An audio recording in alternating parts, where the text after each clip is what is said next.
પારડી પલસાણામાં અનાવિલ પરિવારના મકાનમાં તસ્કરો દાગીના 11 તોલા સહિત 50,000 રોકડા ચોરી કરી ફરાર।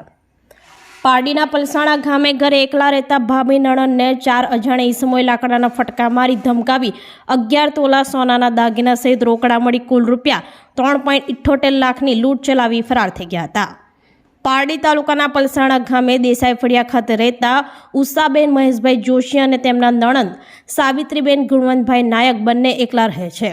ત્યારે ગત રાત્રિના મળસ્કે 3 વાગ્યાના સુમારે 4 જેટલા ઈસમો મોઢે માસ્ક પહેરી અને હાથમાં લાકડા લઈ ઘરમાં ઘૂસ્યા હતા અને સોના ચાંદીના પહેરેલ દાગીના અમને આપી દો કહેતા ભાભી નણંદે લૂંટારૂને આપ્યા ન હતા, જેથી સમયે બંને વૃદ્ધ મહિલાને લાકડાના ફટકો મારતા સોના ચાંદીના દાગીના આપી દીધા હતા।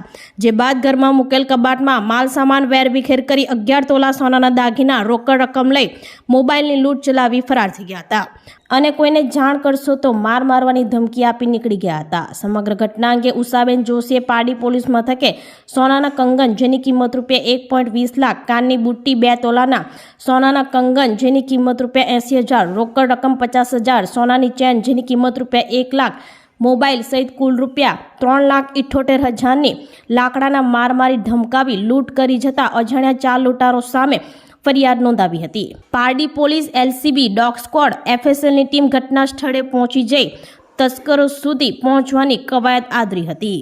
ત્યારે આ ઘટનાને પગલે સમગ્ર પંથકમાં ચકચાર મચી જવા પામી હતી।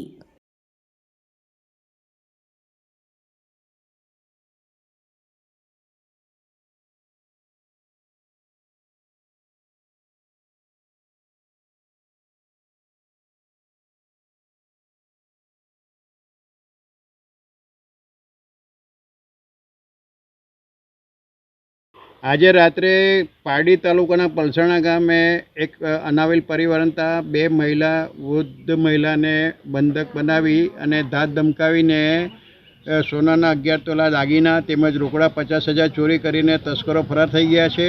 અને અહીં જોવા જાય તો માહોલ બંને વૃદ્ધ મહિલાઓ ડરી ગઈ હતી અને પોલીસ પણ ઘટનાની જાણ થતાં રાત્રે આવી, તેમજ LCB, dog squad, Pardi police વગેરે આવી ગઈ છે અને એફએસએલ બી આવીને તસ્કરો મોબાઈલ લઈને ફેંકી ગયા છે તેની શોધખોળ હાથ ધરી છે।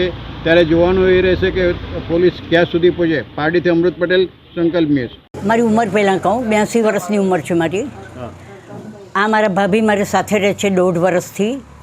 એમનું નામ ઉષાબેન મહેશચંદ્ર જોશી અને એમની ઉંમર છે 72।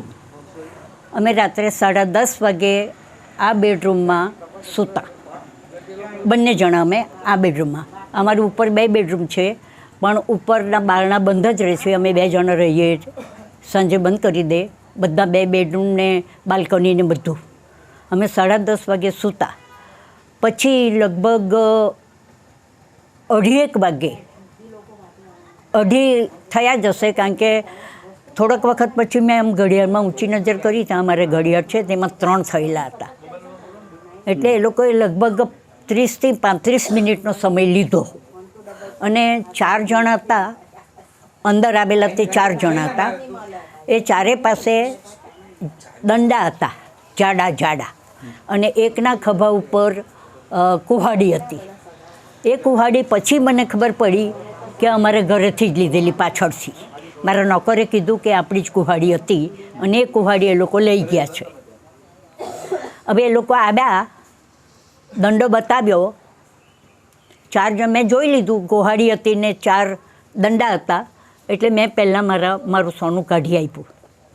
મારા 2 પાટલા હતા તે કાઢી આપ્યા, આ બુટ્ટી હતી તે કાઢી, પણ એ લોકો પૈસા માટે બધું શોધતા હતા એટલે અમારો બોક્સ પલંગ આખો ખાલી કરી નાખ્યો, કપડામાં પૈસા હશે એમ કરીને।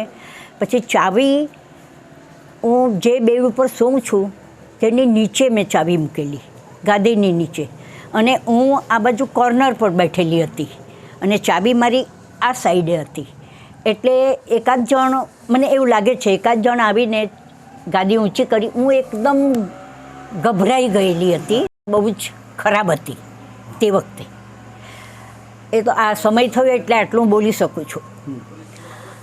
ને ચાવી નીચેથી એ લોકોએ કાઢીને મારું કબાટ ખોલ્યું। મારા 2 કબાટ છે આમાં। એક કબાટ હું કાયમ ખુલ્લું જ રાખું છું આમ. પણ કાલે બપોરે મેં એ કબાટને પણ ચાવી મારી. શું થયું ખબર નહીં મને, ચાવી મારી મેં.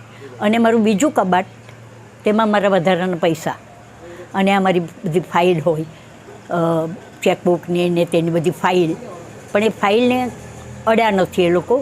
પણ મારું તે કબાટ ખોલ્યું, લોકર ખોલ્યું અને એમાંથી મારા 2 પાકીટ લીધા. અને આ જે આગળ આ કબાટ, તેમાંથી એક પાકીટ લીધું. એ પાકીટમાં થોડા જ પૈસા હતા આ માસિક ખર્ચ માટેના.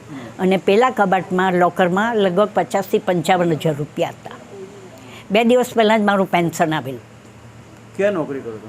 મુંબઈ નોકરી કરતી હતી, શામાં? BMCમાં, સ્કૂલમાં. આપણી સંકલ્પ ન્યૂઝ ચેનલને સબસ્ક્રાઇબ અને લાઇક કરો, બેલ આઇકન દબાવો જેથી આવનાર ન્યૂઝ અપડેટ્સની નોટિફિકેશન આપના મોબાઈલ પર સૌથી પહેલાં પહોંચે. Like, subscribe and share the video.